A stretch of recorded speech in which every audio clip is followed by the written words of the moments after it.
Masechet Baba Batra Daf Kuftet Zayin, on va commencer à la 4e ligne. La Torah, plutôt le Navi, Shoftim, nous raconte une histoire dramatique qui s'est déroulée à l'époque des Shoftim, des juges. Il y avait l'histoire de Pilegesh Bagiv'a. C'est raconté à la fin du Sefer Shoftim. Une histoire terrible, une guerre civile qui a éclaté au sein d'Israël, qui a fait en sorte que presque toute la tribu de Binyamin allait être décimée. Il ne restait plus que 600 hommes du Shevet Binyamin. Cette guerre fratricide a éclaté à l'issue d'une histoire dramatique, l'histoire de la concubine, Pilegesh Bagiv'a, la concubine sur la colline. C'était quoi ça? Il y avait un couple, un garçon avec sa Pilegesh, sa concubine, qui ont été à Giv'at Binyamin. Et ils étaient dans la rue, et voilà qu'un zaken les a accueillis. Il leur a dit, mais pourquoi vous allez rester ici, dehors, à la belle étoile? Venez manger chez moi, dormir chez moi. Lorsque les voyous du Shevet Binyamin, il y avait des voyous là-bas, dans la Giv'a, ont entendu cela, ils ont été, ils lui ont dit, fais-le sortir, tu as accueilli des invités, nous, on voudrait s'occuper de lui, ton invité, un peu comme avec les invités de Lot. Ça veut dire qu'ils ont voulu l'agresser sexuellement, abuser de lui. C'est une façon comme à Sédom de dégager les invités.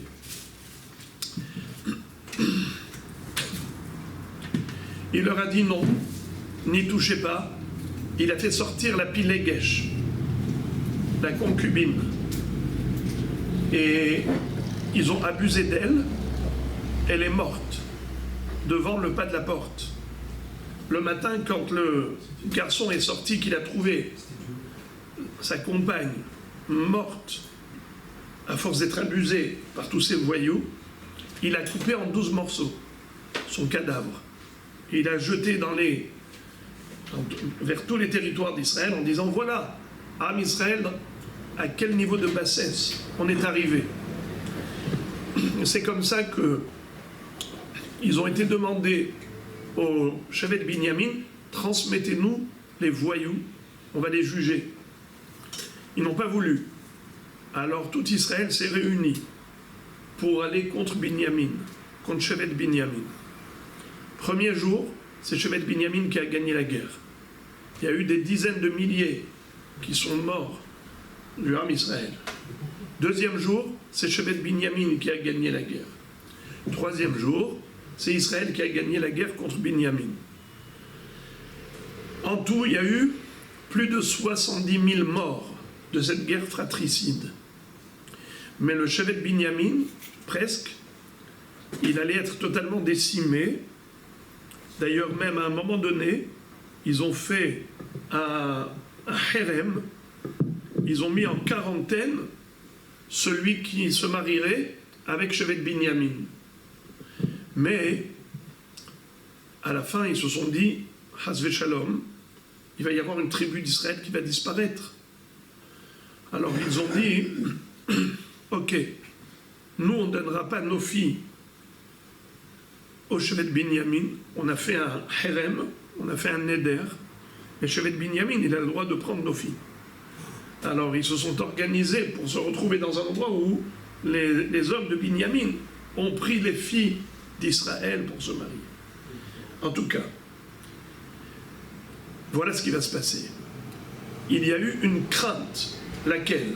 C'est que normalement, lorsqu'une fille d'Israël se marie avec quelqu'un d'une autre tribu, si elle avait reçu un patrimoine héréditaire, eh bien tout passerait, si jamais elle décède, ça passerait chez son mari.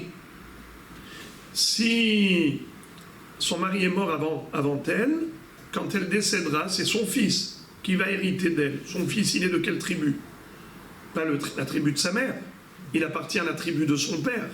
Donc tout le patrimoine va être transféré d'une tribu à l'autre. Est-ce que c'est permis ou interdit de se marier avec un homme d'une autre tribu? À l'époque du désert, après l'histoire de Bnot Zelofhad, Kadosh Baruch Hu a dit non.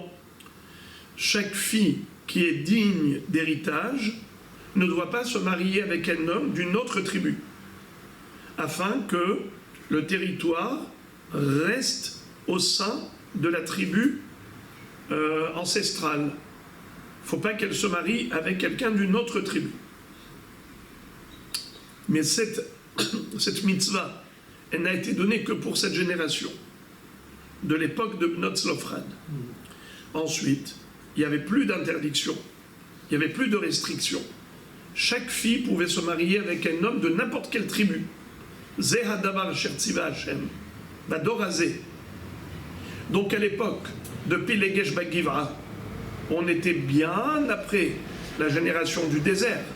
Donc il n'y avait aucun problème pour une fille de se marier avec un homme d'une autre tribu. Alors maintenant, puisqu'il ne restait plus beaucoup de garçons au sein de Binyamin, il restait beaucoup de filles.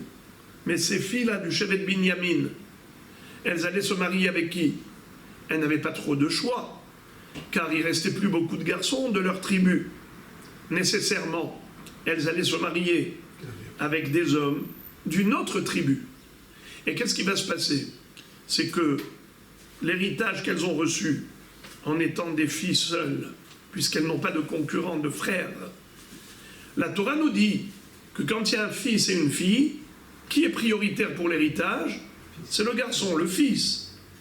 Mais en l'occurrence, puisque tous les hommes de Binyamin ont été tués dans cette guerre fratricide, il ne restait plus que 600. Donc forcément, beaucoup de filles du Shevet Binyamin n'avaient nul choix que de se marier avec des hommes d'autres tribus. Et ce n'était pas interdit, puisqu'on a dit que la restriction concernant les mariages, de ne pas se marier avec un homme d'une autre tribu, c'était qu'à l'époque du désert. À l'époque de Pilegesh Bagivra, il n'y avait absolument aucune interdiction thoraïque pour une fille héritière de se marier avec quelqu'un d'autre. Ok.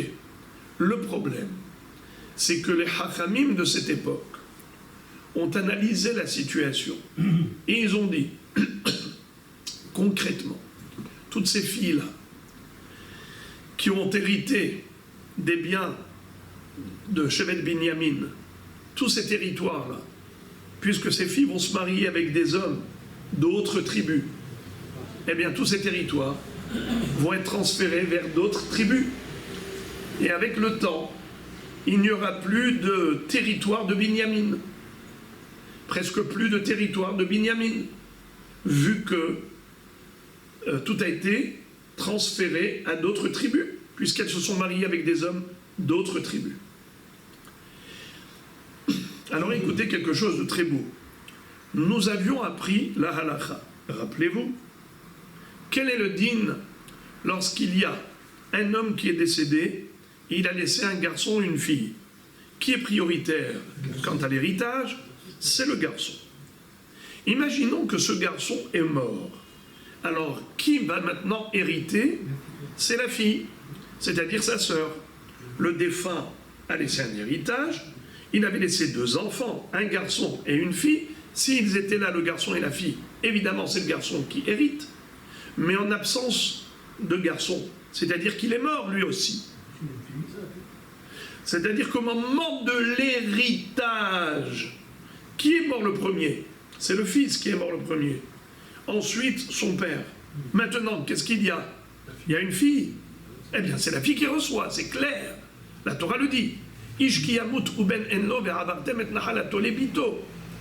Mais qu'en est-il si jamais ce fils-là, avant de mourir, il s'était déjà marié et il avait eu un enfant, soit un fils, soit une fille.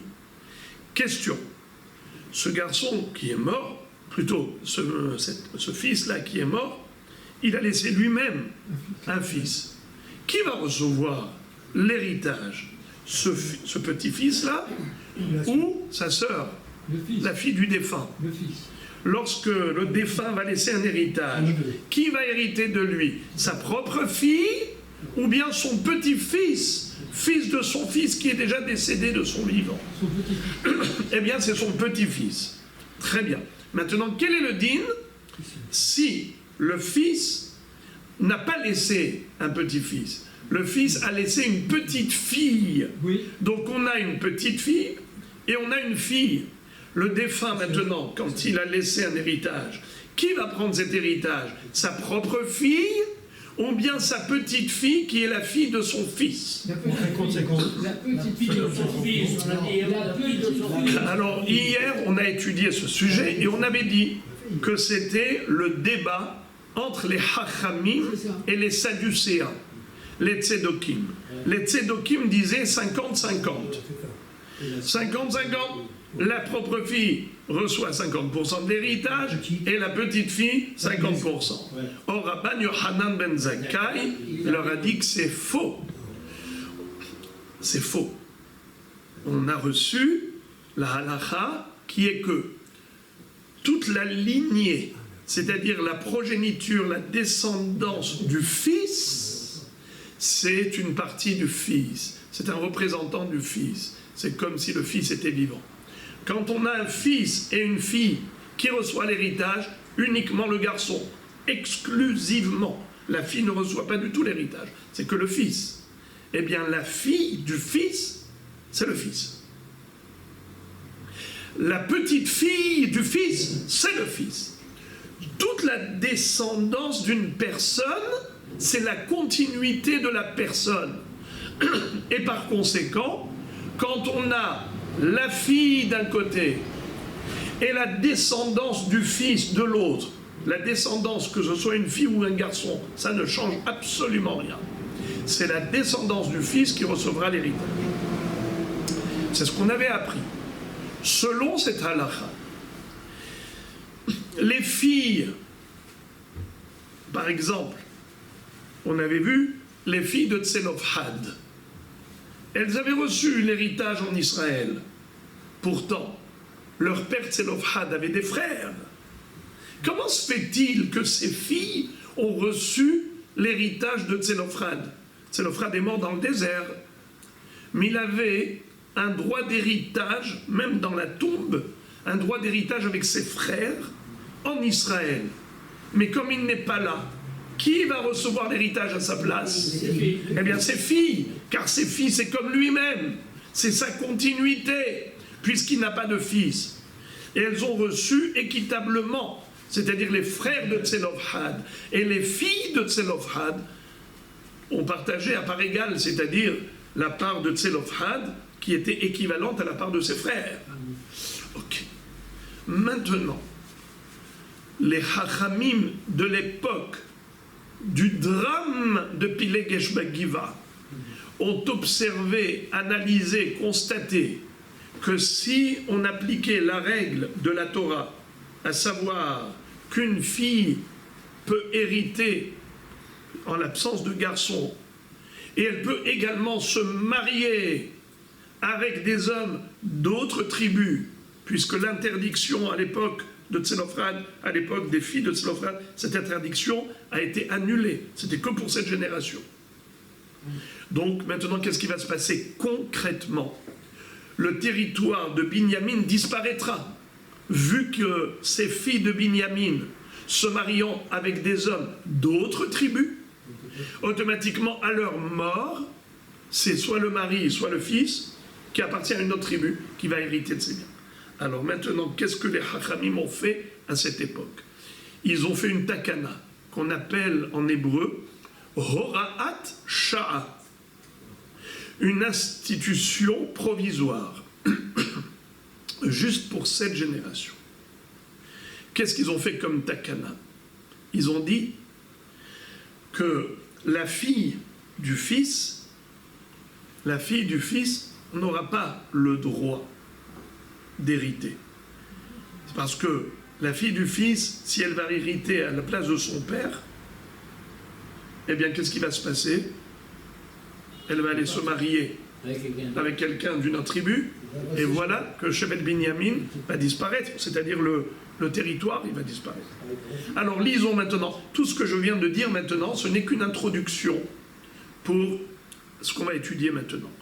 La Gemara cite un verset qui figure dans Sefer Shoftim, après l'histoire de la guerre fratricide entre Shevet Binyamin et les autres Shevatim.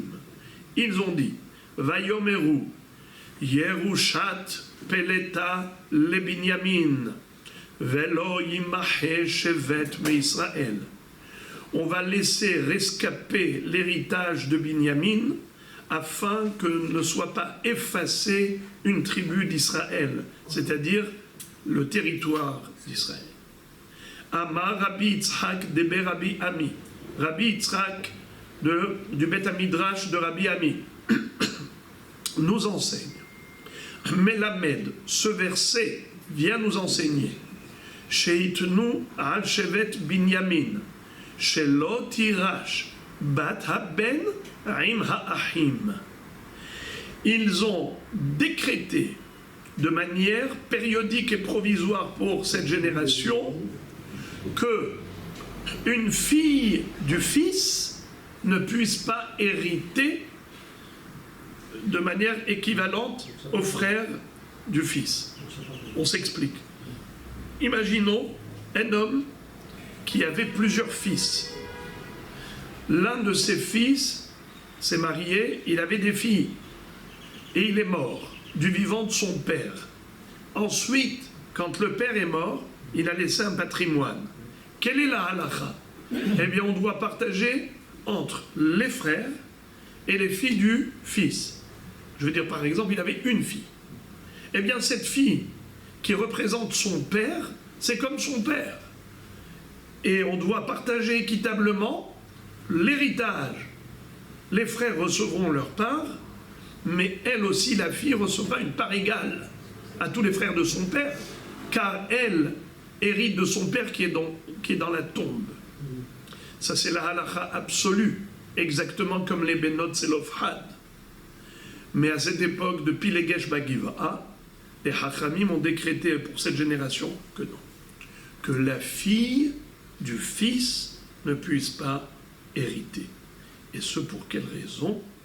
C'est par rapport au risque que si elle a hérité du territoire de Binyamin, vu qu'elle n'avait pas beaucoup de choix, et il n'y avait pas beaucoup de shidduch avec qui elle va se marier, avec un homme de Binyamin, il y en a trop peu de rescapés survivants à cette guerre fratricide. 600 hommes, il y a une multitude de filles. Qu'est-ce qu'elle peut faire, la pauvre? Elle veut se marier. Eh bien, elle peut se marier avec un homme d'une autre tribu. No problème. Le problème, c'est quoi? C'est que l'héritage qu'elle aura reçu, une parcelle de territoire de Binyamin, va être transféré à l'autre tribu.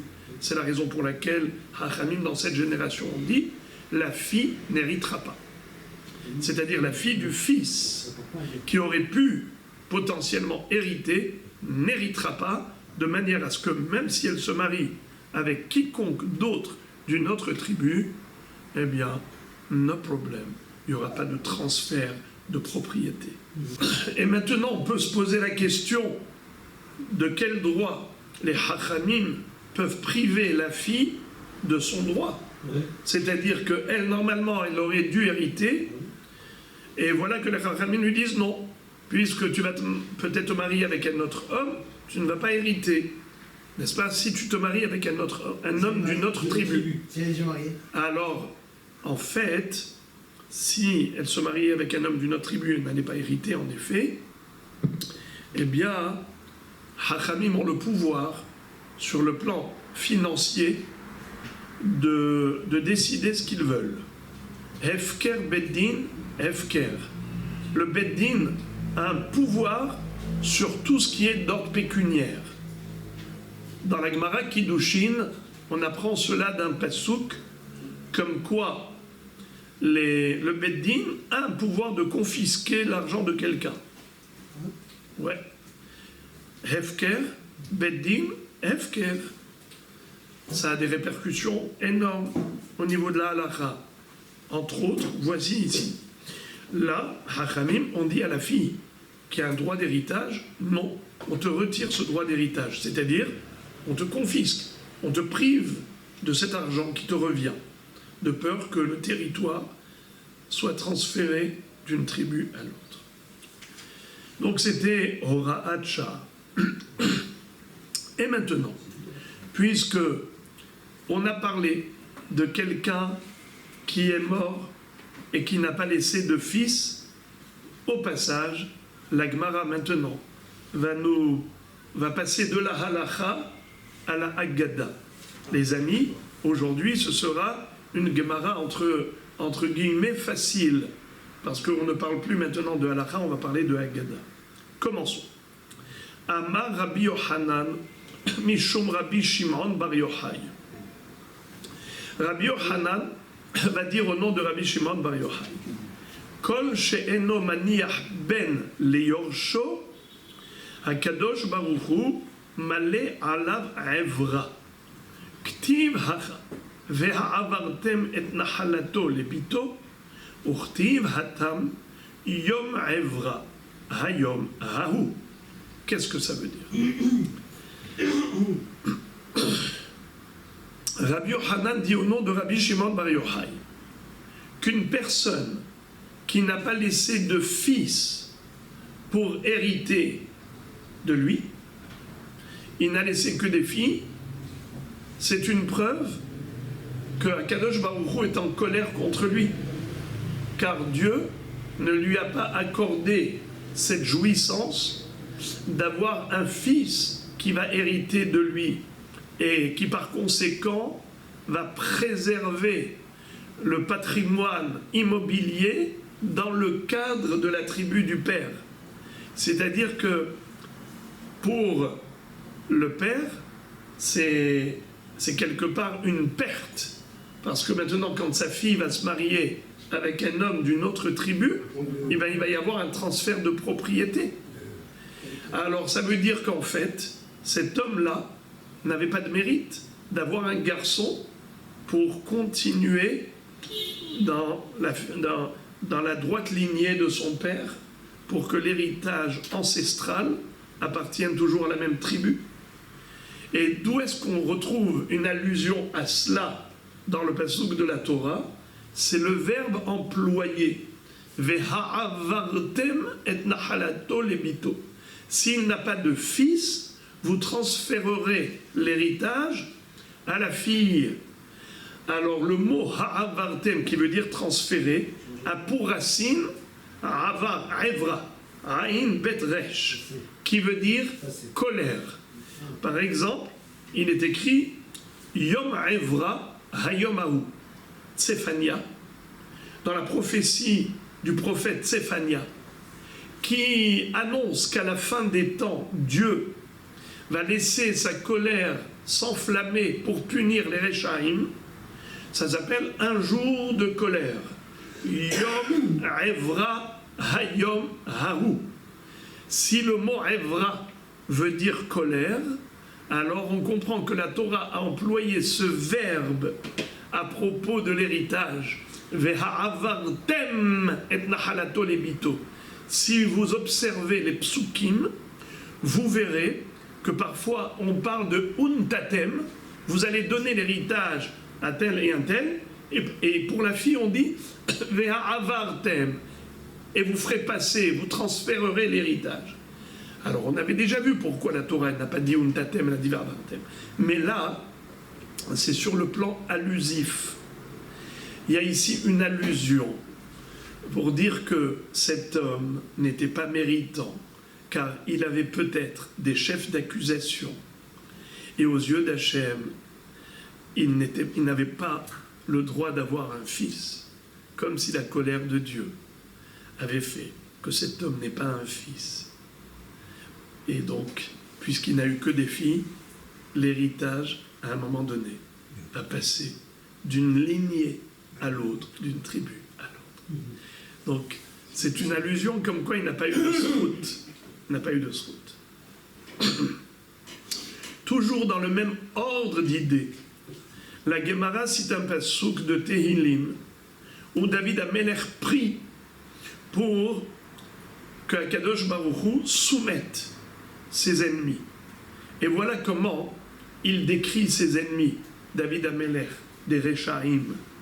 Il dit Asher en halifot lamo velo yareu Elohim. Ces Rechaim là, qui n'ont pas la crainte de Dieu, eh bien Kadosh Baruch Hu ne leur a pas donné de halifot. Qu'est-ce que ça veut dire? Que Dieu n'a pas donné aux ennemis de David de halifot. Il a promis un garçon. Bravo! Halifot, le mot ici halifa, ça veut dire les halif. On ne parle pas de costume, on parle ici d'échange, de remplacement. Dieu ne leur a pas donné un garçon ou un élève pour remplacer. C'est-à-dire, il y a ici une mahloket, a priori, entre Rabbi Yochanan et Rabbi Yoshua ben Levi. Comment traduire ce passouk de Tehillim? Quand David Amelech décrit ses ennemis Rechaim qui n'ont pas mérité, entre guillemets, une halifa, c'est-à-dire un remplacement. Les halif, c'est un échange, c'est un remplacement. Ça à la place de ça.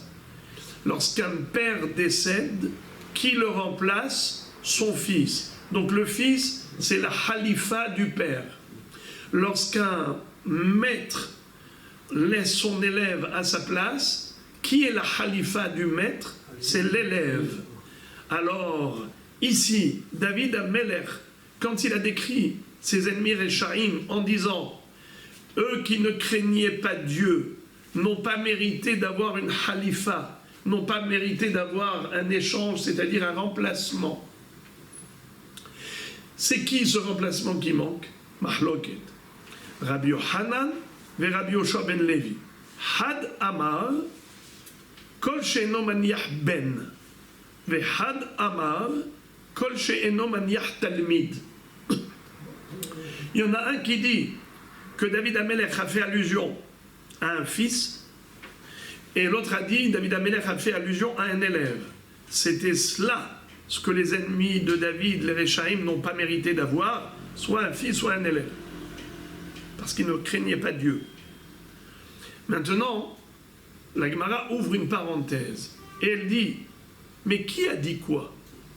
On a Rabbi Yochanan d'un côté, Rabbi Yoshua ben Levi de l'autre.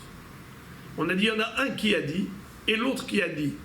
Mais je suis curieux de savoir, qu'est-ce qu'a dit Rabbi Yochanan? Qu'est-ce qu'a dit Rabbi Yoshua ben Levi? Qui a dit quoi? La Gemara dit, Tistayem, de Rabbi Yochanan, ou de Amar Talmid. Certainement, Tistayem, ça veut dire Mistama, certainement, c'est Rabbi Yoshua, c'est Rabbi Yochanan qui a dit que c'est un Talmid. Pourquoi? De Amar Rabbi Yochanan, Den Garmeh de Asira Abir, Tistayem. De Rabbi Yochanan ou de Amar Talmid. Qu'est-ce que ça veut dire? Vous savez que Rabbi Yochanan a perdu 10 garçons, 10 enfants qui sont niftarim. Et lorsque le 10e est niftar, il a gardé un petit os, et certains disent qu'il a gardé une petite dent, parce que c'est pas Mekabel Tum'a, un os d'un mort est Mekabel Tum'a, un Etzem Kasserora, si c'est un volume d'orge. Alors c'est pour ça que ces Rishonim disent qu'il n'a gardé qu'une dent. Et certains disent que carrément cette dent, elle avait été retirée du vivant du fils. C'est pas après la mort. Parce que, est-ce que la dent qui est rattachée au corps du mort, c'est métamé ou pas? Certains disent oui, parce qu'après tout, ça fait partie du mort. D'autres disent non, puisque c'est un élément qui est rattaché, mais qui est indépendant du corps humain, alors il n'est pas métamé, comme un os. Alors il y a plusieurs explications. Il y a ceux qui disent il avait gardé un bout d'os, mais inférieur à Kasserora, pour ne pas se rendre impur. Un homme kadosh comme lui, pour ne pas se rendre impur. D'autres disent qu'il a gardé une dent, même si elle a été arrachée après la mort, elle n'est pas métam'a. puisque c'est un élément indépendant du corps humain, en quelque sorte, même si c'est rattaché au corps. D'autres disent non. Si c'est rattaché au corps humain au moment de la mort, ça fait partie du corps humain, c'est métamé. Il faut dire que cette dent avait été arrachée de son vivant. Par exemple, le dentiste lui avait enlevé, ils avaient gardé une dent. En tout cas, il y a même ceux qui disent que carrément, Hachem Yatzilenu, le 10e enfant était tombé dans un puits de chaux et il ne restait plus que cette partie-là. Et donc, Rabbi Yochanan, quand il allait dans des maisons d'endeuillés, pour les consoler, il leur disait, arrêtez de pleurer. Il y a des gens qui ont souffert plus que vous. Il y a des gens qui ont subi plus que vous des malheurs. J'ouvre une parenthèse. Rabbi Yochanan, quand il a perdu Rish Lakish, Zahavruta, il a perdu la raison. Il a commencé à courir dans les rues en disant Echan at bar lekisha, où es-tu Rish Lakish? Tu me manques.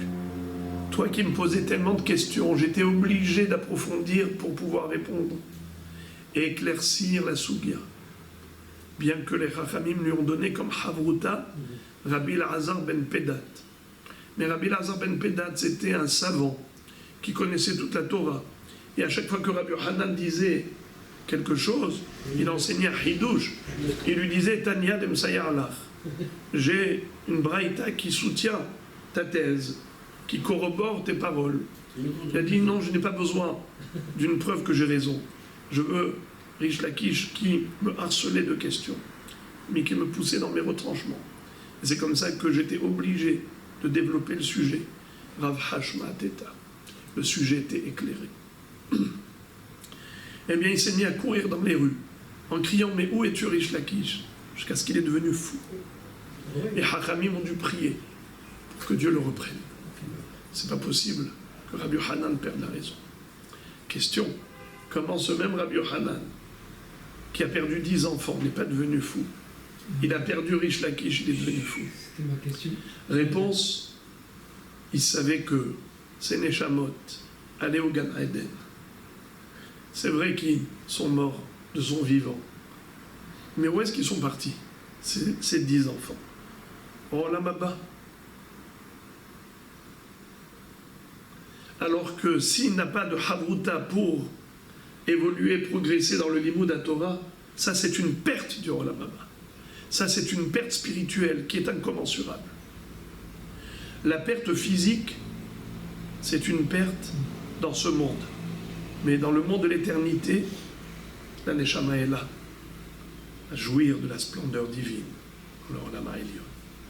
Mais perdre une évolution thoraïque, ça c'est une perte qui n'a pas d'équivalent. Elle est incommensurable, infinie. Là, il est devenu fou. Il y a une autre explication très forte et très jolie, c'est que Rabbi Yochanan, évidemment, il avait un cœur de chair. C'est un être humain qui, en perdant un enfant, c'est sûr qu'il était malheureux. Mais qu'est-ce qui lui a donné de la force?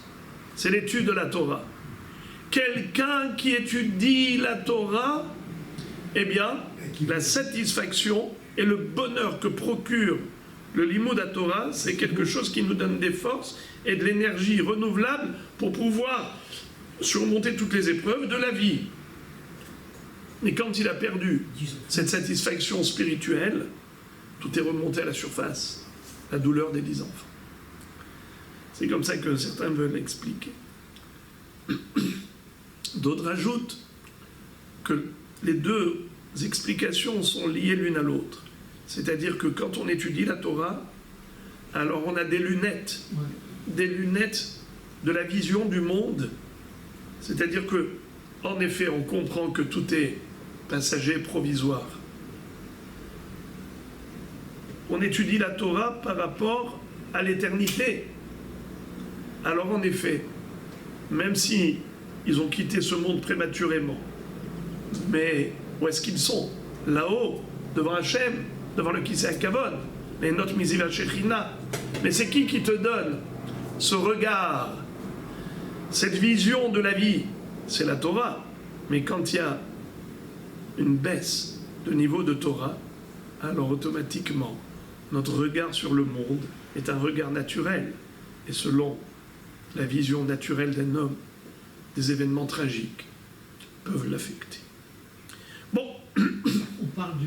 je ferme la parenthèse, je suis sorti du sujet, mais c'était juste pour vous dire que la Gemara pose une question très forte. Elle dit, mais comment Rabbi Yochanan a pu apporter une dent ou un bout d'os de son 10e enfant pour aller consoler les endeuillés avec? Mais si on considère que quelqu'un qui n'a pas eu de remplacement, c'est-à-dire qui est mort sans laisser de fils, ça veut dire que Akadosh Baruch Hu est en colère contre lui et il ne lui a pas donné le mérite d'avoir un fils qui le remplace. Si tu considères que c'est négatif que de partir de ce monde sans laisser de fils, chas v'shalom, eh bien, comment Rabbi Yochanan pouvait se glorifier en quelque sorte? Le fait d'aller d'une maison d'endeuillés à l'autre pour les consoler avec quelque chose de négatif, c'est pas possible. Il ne va pas venir avec une dent de son 10e enfant, qui était en fait le dernier, comme pour dire voilà, il va quitter ce monde sans fils. Est-ce que c'est une gloire? Est-ce que quelqu'un peut aller faire une telle déclaration? Mais c'est comme s'il disait en d'autres termes, Dieu est en colère, chas v'shalom, j'ai fait des avérotes pour susciter la colère de Dieu. Est-ce qu'on peut se glorifier, se vanter d'une chose pareille? Bien sûr que non. Donc si tu dis que Rabbi Yochanan allait se servir de la dent du dernier enfant pour consoler les endeuillés, ça veut dire qu'il n'y voyait aucune honte de ne pas laisser de fils le remplacer dans ce monde. Alors, David Amelech, quand il a dit Asher en halifot lamo, quand David Amelech a dit ces Rechaïm n'ont pas de remplacement, à quoi il faisait allusion David Amelech? Asher en halifot lamo, c'est Talmid. Ils n'ont pas laissé de Talmid. Mais il se peut qu'ils soient partis sans fils. Et ça, c'est pas une honte. C'est-à-dire qu'ils aient un fils ou pas un fils. Le problème, c'est le Talmid. Maintenant, qu'est-ce que ça veut dire qu'ils n'ont pas laissé de Talmid? Vous savez qu'est-ce que ça veut dire ne pas laisser un Talmid? C'est de l'égoïsme. Ne pas enseigner la Torah, c'est un manque de Yirat Shamayim. Comment dit le pasuk? Asher en halifot lamo velo yareu Elohim. Si tu as la crainte de Dieu, tu dois enseigner aux autres ce que tu as appris. Parce que si tu aimes Dieu et tu le crains, alors tu veux que tout le monde fasse pareil, que tout le monde serve Hachem, que tout le monde étudie la Torah d'Hachem. Alors tu dois laisser un Talmid. Si tu ne laisses pas de Talmid, ça veut dire que tu n'as pas de Yirat Shamayim. C'est ça ce que Rabbi Yochanan voulait dire. Asher en halifot lamo velo yareu Elohim. Ça veut dire qu'ils n'ont pas pris à cœur d'enseigner la Torah. C'est les Shaïm, les ennemis de David. Mais qu'il n'ait pas de fils, ce n'est pas une preuve qu'il n'était pas méritant aux yeux d'Hachem, car même lui, Rabbi Yochanan, qui était un supra-tzadik, et tous ses fils sont morts. Donc forcément, qu'est-ce qu'il voulait dire Rabbi Yochanan? Asher en halifot lamo, c'est Talmid, pas Ben. Vous êtes d'accord jusqu'ici, les amis? Ouais. Maintenant, regardez comment la Gemara va renverser la vapeur totalement. Ouais. Elle va dire, ah bon? Il les a tués. Si tu dis que c'est Rabbi Yochanan qui a interprété le passouk de Tehilim dans le sens de Talmid, ce qui veut dire que, qui est son protagoniste? C'est qui? Rekiakish. Non, c'est Rabbi Yoshua ben Levi. Regardez, on avait vu la marloquette entre Rabbi Yochanan, celui qui disait le contraire de Rabbi Yochanan, c'était qui? Rabbi Yoshua ben Levi. Alors, ça veut dire que c'est Rabbi Yoshua ben Levi qui a traduit ce passouk de Tehilim dans le sens de Ben. Parce que si tu fais dire à Rabbi Yochanan Talmid, donc c'est qui a parlé de Ben? C'est Rabbi Yoshua ben Levi, l'autre. Alors la Gemara dit, c'est juste impossible je vais te démontrer par A plus B que Rabbi Yoshua ben Lévi ne peut pas dire ben. Alors on va se retrouver dans un chemin sans issue. Tu as dit que Rabbi Yochanan ne peut pas dire ben, donc forcément il a dit Talmid. Mais maintenant je pousse le bouchon plus loin. Si c'est Rabbi Yochanan qui a dit Talmid, donc c'est Rabbi Yoshua ben Lévi qui a dit ben. Mais je vais te démontrer tout de suite que c'est impossible que Rabbi Yoshua ben Lévi ait dit ben. Donc qu'est-ce qu'il a dit Rabbi Yoshua ben Lévi? Talmid. Alors Rabbi Yochanan et Rabbi Yoshua ben Lévi, tous les deux, ils vont dire Talmid. Alors qui a dit ben? Regardez. La Gemara dit Umide Rabbi Yochanan Amar Talmid Rabbi Yoshua ben Lévi Amar Ben Veha Rabbi Yoshua ben Lévi Lo Azil le Betamia Ela le Beman de Shachiv Belo Bane Dirtiv Bechu Bacho La Holech Ve'amar Rabbi Yuda Amarav La Holech Belo Ben Zachar. Rabbi Yoshua ben Lévi n'allait pas dans les maisons d'endeuillés pour consoler les endeuillés, uniquement chez celui qui allait mourir sans laisser de fils. C'est-à-dire, quelqu'un qui est mort sans laisser de fils, alors là, il allait voir sa famille qui portait le deuil pour cet homme, pour les consoler. Mais sinon, quelqu'un qui avait des fils pour le remplacer, il n'allait pas. Pourquoi?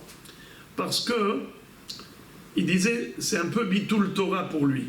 Lui qui étudiait la Torah constamment, il ne renonçait pas à son étude à chaque occasion. Uniquement pour des cas exceptionnels. C'est-à-dire que si cet homme a laissé un fils, en quelque sorte, il y a déjà une consolation. Il a un fils. Il a une continuité. Alors, la douleur, elle est moindre. Quand on vient voir des gens, on dit, ça va, il a des enfants. Ah, Baruch Hashem. Donc, il n'est pas vraiment mort. Il a une continuité. Ses enfants. Mais quelqu'un qui est parti sans laisser de progéniture, là, c'est beaucoup plus douloureux. Là, il y avait besoin d'aller consoler les endeuillés par rapport à quelqu'un qui a disparu en quelque sorte. Il n'a plus de continuité, de pérennité. Alors, il allait lui rendre visite. Mais la Gemara dit, si tu considères que c'est négatif, que de mourir sans laisser de fils, comment il allait faire Bitul Torah pour aller consoler les endeuillés par rapport au décès de quelqu'un qui, en fait, était lui-même victime d'une malédiction divine.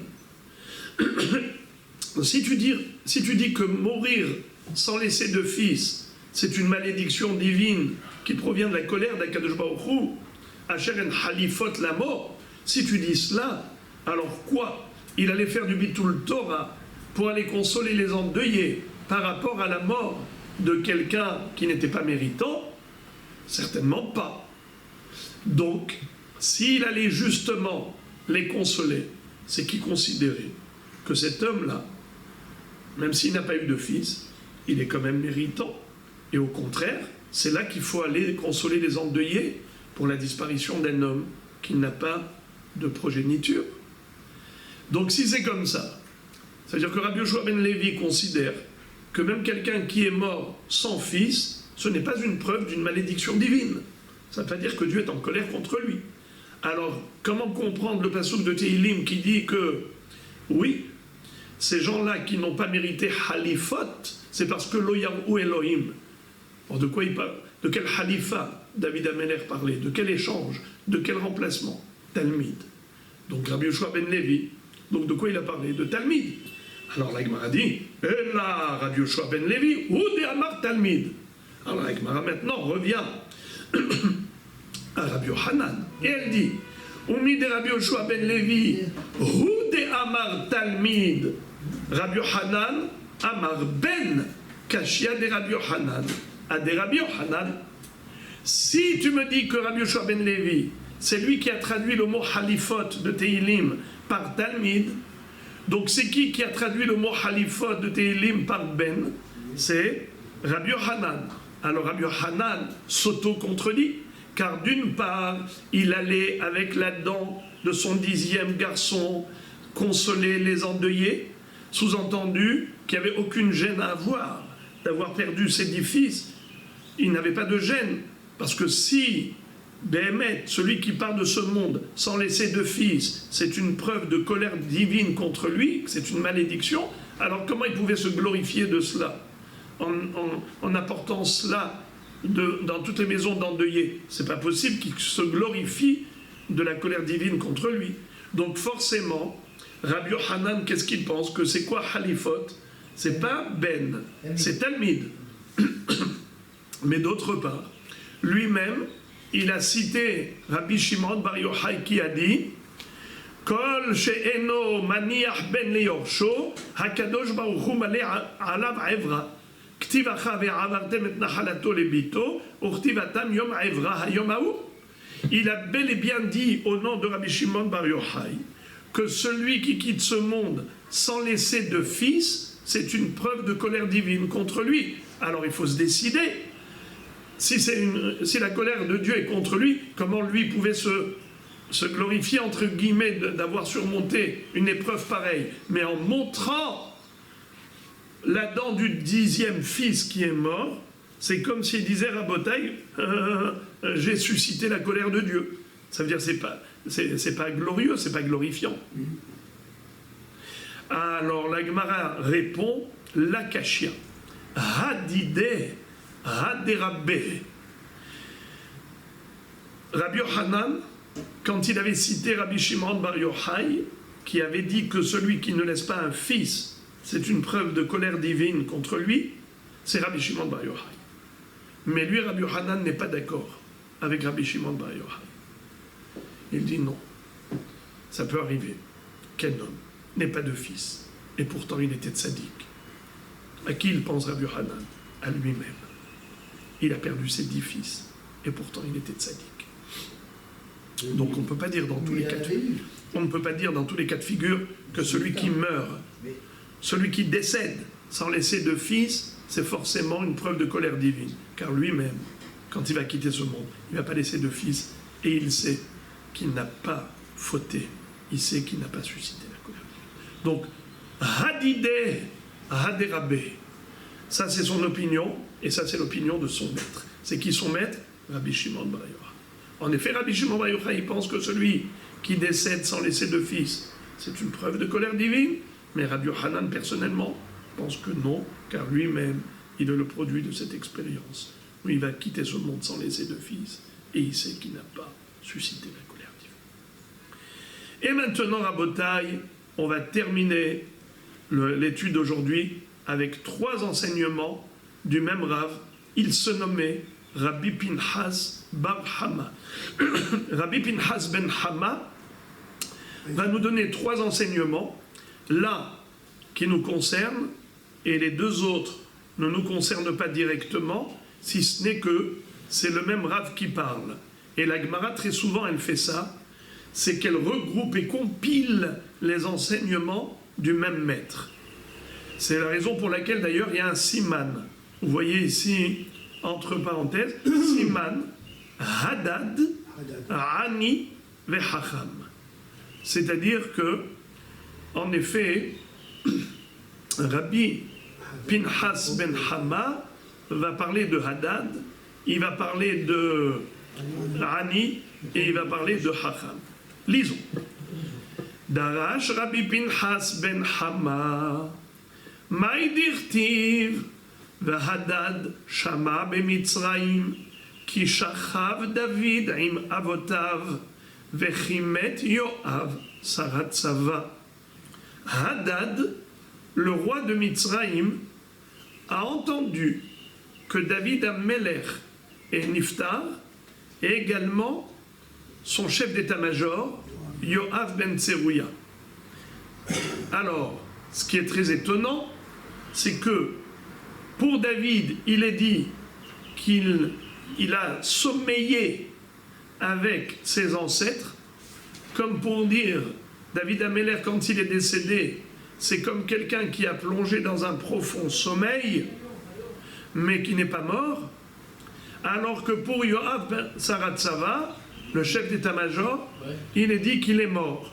Dans le même verset, et la Gemara dit, mais pourquoi pour Yoav, on dit Met, et pour David, on dit Shachav. Il a dormi. Pour parler de son décès, je relis le pasouk qui figure dans le livre de Melachim, le livre des rois. Vahadad Shama Bemitzraim, Ki Shachav David Rim Avotav. David a dormi avec ses ancêtres. Il s'est allongé avec ses ancêtres. Vechimet Yoav Saratsaba. Également que Yoav, le chef d'état-major, est mort. Alors la Gemara dit Mipnema be David nemra bo shriva ou be Yoav nemra bo mita. Pourquoi à propos de David il est dit shriva comme si c'était un sommeil, et pour Yoav il est dit met mita, la mort. Réponse David sheiniach ben nemra bo shriva. Yoav shelo iniach ben nemra bo mita.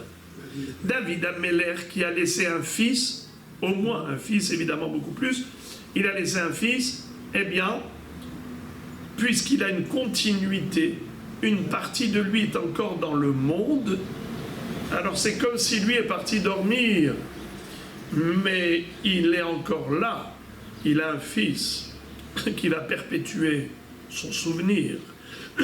Yoav n'a pas laissé de fils, donc en décédant, il est mort, il n'y a plus de suite. La Gemara pose une question et elle objecte en disant Veyoav lo iniach ben veharektiv mi bene Yoav Ovadia ben Yehiel. Mais ce n'est pas possible de dire que Yoav n'a pas eu de fils, car dans le livre de Ezra, quand on énumère les têtes de famille, eh bien, on va parler également de la descendance de Yoav. C'était un homme qui se nommait Ovadia, fils de Yehiel. Alors, là-bas, si on a dit Mi Bene Yoav, c'est forcément d'un fils à l'autre, pas une fille. Car les Mishpechotam, les Bet Avotam, les familles étaient en fonction du père. Alors, si on dit Mi Bene Yoav, Ovadia ben Yehiel, c'est que forcément Yoav a laissé un fils. Comment tu peux me dire que la raison pour laquelle il est écrit Met Yoav, c'est parce qu'il n'a pas laissé de fils? Réponse. Et là, David chez Niach ben Kemoto, Nemra bo shriva. Mais Yoav, chez lo Niach ben Kemoto, Nemra bo mita. En fait, quand on dit que David Amelech a laissé un fils, en fait, il a laissé un fils qui lui ressemblait. Lui était roi d'Israël. Shlomo HaMelech a succédé sur le trône de son père. Alors c'est sa continuité directe. Melech ben Melech, Shlomo HaMelech, fils de David HaMelech. Alors là on dit que c'est Shechiva. Tandis que Yoav, qui était le chef d'état-major, n'a pas laissé un fils comme lui, qui était chef d'état-major. Donc en effet, le personnage Yoav est mort, c'est-à-dire le rôle qu'il jouait dans sa vie s'est estompé avec sa mort. Deuxième enseignement du même maître, Darash Rabbi Pinchas ben Hama. Et là maintenant ça ne nous concerne plus, comme je l'ai dit, on l'a cité juste parce que c'est le même Rav qui parle, mais ça n'a plus rien à voir avec notre sujet. Darash Rabbi Pinchas ben Hama, Kasha'aniyut betor beto shel adam, yoter mechamishim makot. Quelqu'un qui souffre de la pauvreté, de la misère, eh bien c'est encore pire qu'une cinquantaine de plaies. Chez Nehemar, comme il est dit à propos de Iov, quand il s'est plaint auprès de ses amis qui étaient venus le soutenir. Il leur a dit, Hanouni, Hanouni, Atem Rehai. Ayez pitié de moi, vous mes amis, qui a des lois nagrabi, car la main de Dieu l'a touché. What is it? Nous avons 10 plaies en Égypte. On sait que les Égyptiens ont souffert à cause du Ham Israël, comme ils ont retenu Israël comme esclave et prisonnier. Akadosh Baruch Hu, pour libérer Israël, a frappé les Égyptiens des 10 plaies. Qu'ont-ils dit, les conseillers du Pharaon, les magiciens? Ils ont dit à Paro, on n'est pas capable d'imiter ces plaies. À partir de Makat Kinim, ils ont dit, Etzba Elohim hi. C'est le doigt de Dieu qui a frappé l'Égypte. Etzba. Or, dans une main, il y a 5 doigts. Iyov a dit, c'est la main de Dieu qui l'a frappé. Si en Égypte, avec le doigt de Dieu qui a frappé l'Égypte, il y avait 10 plaies, alors si Iyov a été frappé par la main de Dieu, c'est 5 doigts, c'est 5 fois plus que les 10 plaies. 50 plaies. Et il a reçu 50 plaies. Ses amis, quand il leur a dit « Pitié, pitié !» ils lui ont dit « Estime-toi heureux. Tu n'as pas pire que les 50 plaies. Tu n'es pas pauvre. » Certes, Iyov avait perdu la maison, il avait perdu beaucoup de choses, mais il lui restait encore des biens. Il n'est pas tombé dans la pauvreté, sous le seuil de pauvreté. Il a perdu une bonne partie de ses biens, mais il lui restait encore des patrimoines, il restait encore des biens. Étant donné qu'il n'a pas la pauvreté, alors ils lui ont dit « Estime-toi heureux, au moins tu n'es pas pauvre ».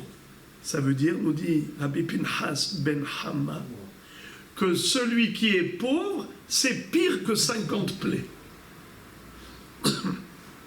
Car Iyov a dit qu'il a subi 50 plaies, et ses amis lui ont dit « Estime-toi heureux parce que tu n'as pas subi la pauvreté ». Sous-entendu, la pauvreté, c'est pire que 50 plaies. Alors voilà, c'est ce qu'il dit. « Kasha aniyut betoch beto shel adam yoter mehamishim makot ». C'est pire encore la misère dans la maison, la pauvreté de laquelle la famille souffre, plus que 50 plaies. Sheneemar Hanuni Hanuni, Atem Rehai, qui a des lois Nagrabi, Veka Amrele Havre, et ils lui ont dit, c'est Haverim, Hishamer Altefen el Aven, prends garde de ne pas te plaindre contre Dieu, te lamenter contre lui, et de dire Hazé Shalom, qu'il est injuste, qui est Alze Baharta Meroni. Mieux vaut ses souffrances que la pauvreté. Enfin, nous allons terminer avec le dernier enseignement. Darash Rabbi Pinchas bar Hama, kol sheyesh lo chole betoch beto, yelech etzel hacham, vivakesh alav rahamim, sheneemar hamat melech, malachem mavet, veish hacham, yechaperena. Qu'est-ce que ça veut dire? Quelqu'un qui a un proche parent qui est malade, qu'il aille demander une bracha à un hacham qui prie Hachem, qui implore la miséricorde divine pour la guérison de ce malade. Comme dit le passouk dans Michelet, Hamat Melech, la colère du roi, Malachem Mavet, peut déclencher des envoyés pour la mort, l'ange de la mort. Veish Hacham Yechaperena. Mais un homme Hacham peut expier la faute, c'est-à-dire prier pour calmer la colère divine, pour que Baruch Hu pardonne à cet homme et lui envoie la guérison. Le Nimouké Yosef, c'est l'un des Rishonim qui explique le Rif et dit comme ça: כל שיש לו חולה בתוך ביתו ילך אצל חכם ויבקש עליו רחמים. כתב בנימוקי יוסף, דמנהג הוא בצרפת, שכל מי שיש לו חולה מבקש פני הרב, תופס ישיבה שיברך אותו. C'est-à-dire que le minhag en France, c'était d'aller voir des hachamim, pas n'importe lesquels, celui qui est tofes yeshiva, celui qui enseigne la Torah à la yeshiva, eh bien, ils allaient le voir, parce qu'il avait le srout du rabbim. Parce qu'on peut étudier la Torah pour soi-même, mais enseigner la Torah aux autres, c'est avoir le srout à rabbim. Alors ils allaient voir un hacham, tofes yeshiva. La Gemara n'a pas dit, elle a dit hacham. Mais en France, le minhag était d'aller voir hacham tofes yeshiva chez Yevarech Oto. Bruchim tiyu, que Akadosh Baruch Hu guérisse tous les malades d'Israël et qu'on n'entende que de très bonnes nouvelles.